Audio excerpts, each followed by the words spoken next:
मुझे तो ये समझ में नहीं आ रहा 20,000 रुपए वो तनख्वाह वाला आदमी जिंदा कैसे। ये तो खुदा की शान है कि एक एक घर के बूढ़े जवान बच्चे सब नौकरियां कर रहे हैं। मिडिल क्लास आदमी का जो हाल हुआ है आपको अंदाजा नहीं है। जब इनके घरों में यूटिलिटी बिल्स आते हैं ये अपने सर मार रहे होते हैं दीवारों से।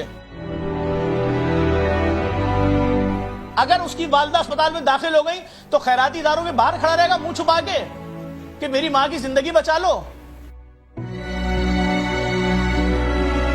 सर बहुत मुश्किल सूरत हाल है। मैं बार बार दिखा रहा हूं, एक आम आदमी के घर का बजट है, इसमें मैंने कपड़े धोने वाले साबुन के पैसे नहीं लगाए।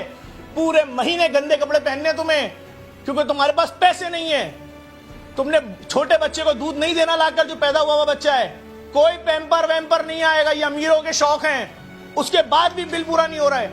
मुझे तो ये समझ में नहीं आ रहा 20,000 रुपए वो तनख्वाह वाला आदमी जिंदा कैसे। ये तो खुदा की शान है कि एक एक घर के बूढ़े जवान बच्चे सब नौकरियां कर रहे हैं। आदमी सुबह एक नौकरी कर रहा है प्राइवेट, शाम में दूसरी नौकरी कर रहा है, रात में तीसरी नौकरी कर रहा है।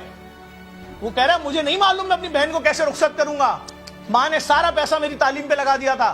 कराची में पैदा हुआ इसलिए सरकारी नौकरी भी नहीं मिलेगी। एक मुश्किल है लोगों के साथ। हम तो खुद परेशान है। हम तो हमारा चूंकि फलाई इदारा है, इतना लोड बढ़ता जा रहा है, समझ से बाहर है। सही है जी, आज इनके यूटिलिटी बिल्स देने हैं, अब इनके बच्चों की फीस देनी है। अब स्कूल वालों ने एडमिशन फीस मांग ली है। बच्चा 5 साल का हो गया, 1.5 लाख रुपए दोगे तो एडमिशन होगा। 45,000 रुपए दोगे तो एडमिशन होगा। तुमने फीस नहीं दी 6 महीने, एडमिशन कैंसिल, नई एडमिशन फीस दो। मतलब अगर उसकी बेटी की फीस आ जाए सेमेस्टर की कॉलेज की 75,000 रुपए, तो वो भीख मांगेगा लोगों से। अगर उसकी वालदा अस्पताल में दाखिल हो गई तो खैराती इदारों के बाहर खड़ा रहेगा मुंह छुपा के कि मेरी मां की जिंदगी बचा लो।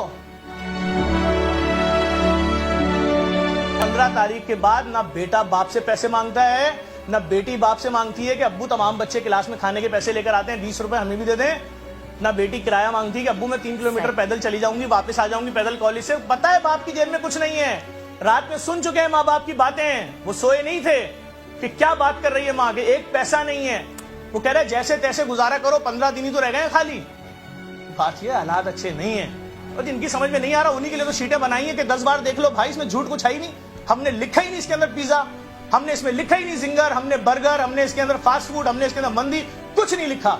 हमने लिखा रूखी सूखी रोटी पे भी गुजारा है। इसीलिए मैंने अपने हर दस्तरखान के ऊपर कराची में बल्कि पूरे पाकिस्तान में लिख के लगा दिया है कि जितना खाना घर लेकर जाना है, जितना तुम 25 लोगों का बोलोगे 25 लोगों का खाना देंगे तुम्हें, 50 रोटी भी साथ देंगे, जाओ लेकर खाओ।